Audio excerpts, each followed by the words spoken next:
हमारे सभी दर्शकों को सादर प्रणाम। जय श्री कृष्ण। मुहूर्त की अगली कड़ी में मैं आपको भाद्रपद मास कृष्ण पक्ष शनिवार दिनांक 8 अगस्त 2020 उत्तरा भाद्रपद नक्षत्र है, बहुत ही श्रेष्ठ नक्षत्र है। इसमें आप ये 3 काम कर सकते हैं, शुभ मुहूर्त कर सकते हैं। मुहूर्त का समय भी बताया जाएगा। इसके साथ ही किन राशि वालों के लिए यह मुहूर्त अशुभ रहेगा, किन के लिए शुभ रहेगा, यह भी पूरा बताया जाएगा। इसलिए पूरा वीडियो ध्यान से सुनें और अधिक से अधिक इस वीडियो को शेयर भी करें। यदि आज तक आपने हमारे चैनल को सब्सक्राइब नहीं किया तो अवश्य करें, क्योंकि आने वाले समय के सभी शुभ मुहूर्त आपको इस चैनल पर बताए जाएंगे।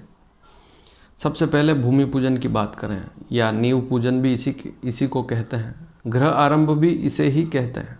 अर्थात आपने कोई नया प्लॉट खरीदा है और उस पर मकान बनाना चाहते हैं तो आप इस दिन शुरू कर सकते हैं, शिलान्यास कर सकते हैं। इससे पहले आपको क्या करना होगा, भूमि को अच्छी तरह से साफ करें। यदि उस पर कांटेदार पौधे हैं या गंदगी है तो उसे साफ करें। और सप्ताह 10 दिन पहले ही उस पर गंगा जल है, गौमूत्र है या गायें बांधें आप। पुराने समय में तो लोग गायें बांधते थे ताकि गायें गोबर करती, गौमूत्र उस पर गिरता तो वह भूमि वैसे ही पवित्र हो जाती है। फिर उसके जो 8 अगस्त का मुहूर्त है उससे 1-2 दिन पहले ही आप लाइनिंग डालकर नींव की खुदाई शुरू कर सकते हैं, अच्छा मुहूर्त देखकर। या आप चाहें तो मुझे भी पूछ सकते हैं। और लाइनिंग डालें तो उसके बाद जब खुदाई करते हैं तो खुदाई का कोण कौन सा होना चाहिए, तो नैऋत्य कोण। हर महीने या हर 2-3 महीने में सूर्य संक्रांति अनुसार कोण बदलते रहते हैं, खुदाई के कोण बदलते रहते हैं। तो इस बार 8 अगस्त के दिन अगर आप खुदाई कर रहे हैं तो नैऋत्य कोण से खुदाई शुरू कर सकते हैं। नैऋत्य कोण अर्थात दक्षिण पश्चिम के बीच वाला कोना, वहाँ से खुदाई शुरू करें। नींव खुद जाए तो 8 अगस्त के दिन फिर आप पंडित बुलाएं, पूजन कराएं और 5 पत्थरों का पूजन करके शिलान्यास प्रारंभ करें, अर्थात चुनाई प्रारंभ करें। पत्थर चुनने, घर बनाना शुरू करें। इसी का मुहूर्त है। गृह आरंभ का मतलब यही है, या भूमि पूजन का मतलब यही है कि भूमि का पूजन कर लिया। अब 5 पत्थर जो पूजन किए हैं उनको आप अग्नि कोण में सर्वप्रथम रखें। यदि उस भूमि की ही मिट्टी हो, उसी से उन पत्थरों को वहाँ लगाएं तो और ज़्यादा अच्छा। सीमेंट का प्रयोग ना करें, लाल मिट्टी हो तो और ज़्यादा अच्छा।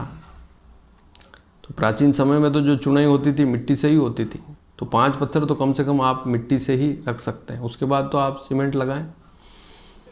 तो आग्नेय कोण जो है, पूर्व और दक्षिण के बीच वाला कोना, वहाँ से आप घर को बनाना शुरू कर सकते हैं, लेकिन खुदाई नैऋत्य कोण से होगी। इस बात को आप ध्यान से सुन लें। खुदाई का कोना अलग होता है और नींव की भराई अर्थात नींव चुनना, शिलान्यास करना, उसकी कोण वाली स्थिति अलग होती है। वह आग्नेय ही श्रेष्ठ होती है। और मकान बनाते समय एक बात और ध्यान में रखें कि एक वीडियो मैं डिस्क्रिप्शन में डाल दूंगा, उसे भी आप अवश्य देखें। उसमें भी मैंने विधि बताई है शिलान्यास की। यदि आपने नया मकान बना लिया है, क्योंकि अब गृह प्रवेश भी इसी दिन कर सकते हैं। आप इस चार्ट को देखें, गृह प्रवेश का मुहूर्त भी इसी दिन है। नया मकान बना लिया है, नया फ्लैट खरीदा है, पुराना फ्लैट खरीदा है, पुराना मकान खरीदा है, या किराए का मकान आप इस दिन लेना चाहते हैं, या किराए के मकान में रहना शुरू करना चाहते हैं, तब भी इस दिन कर सकते हैं।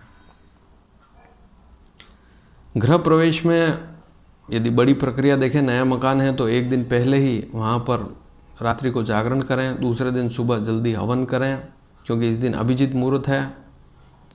इस दिन मुहूर्त का समय सुन लें, दिन में 12:16 से 1:10 तक रहेगा। इस समय में आप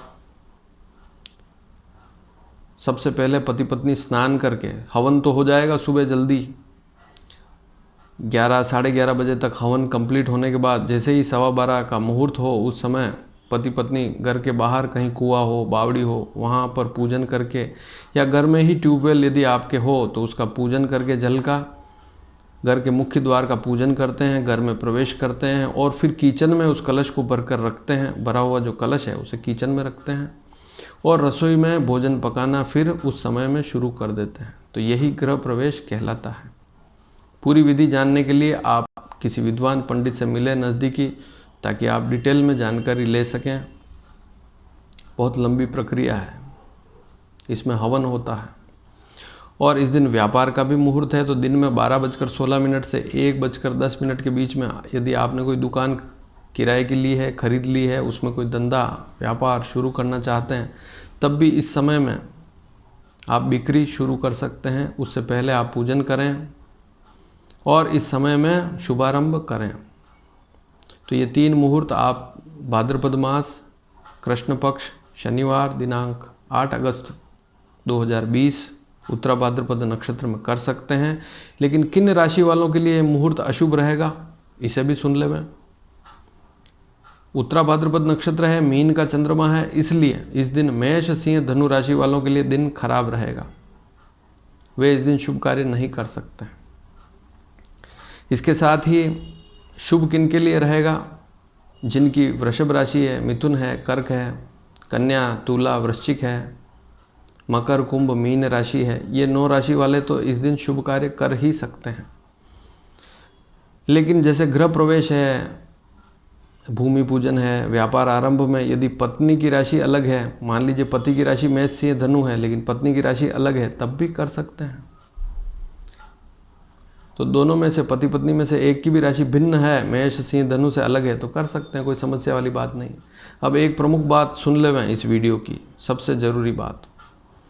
बहुत से लोग कहते हैं कि अभी देवशयन है, भाद्रपद मास ही है, क्योंकि मैंने बताया कि श्रावण मास तो बहुत ही शुभ रहता है भूमि पूजन में।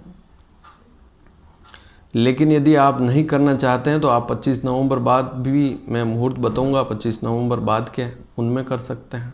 देवशयन में चाहें तो ना करें, किसी प्रकार की कोई बाध्यता नहीं है। इस दिन पंचक है, बहुत से लोग सोचेंगे पंचक में कैसे करें, तो सबसे पहले सुन लें कि किसी भी ज्योतिष की पुस्तक में पंचकों के लिए अशुभ नहीं कहा है। ज्योतिष शास्त्र जानने वाले सभी ज्योतिषी पंचक को शुभ बताएंगे, क्योंकि पंचक सदैव शुभ होते हैं। पंचक का भी मैंने एक वीडियो बनाया है, आप चाहें तो डिस्क्रिप्शन में आज डाल दूंगा इसी वीडियो के नीचे, उसे आप अवश्य देखें। पंचक सभी कार्यों में शुभ होता है, लोगों की केवल भ्रांति है पंचक के बारे में। तो आप भाद्रपद मास कृष्ण पक्ष पंचमी शनिवार दिनांक 8 अगस्त 2020 अभिजीत मुहूर्त दिन में 12:16 से 1:10 इसका अधिक से अधिक लाभ लेवें और इस वीडियो को शेयर करेंगे तो अधिक से अधिक लोग लाभान्वित होंगे। तो आप इस वीडियो को शेयर अवश्य करें।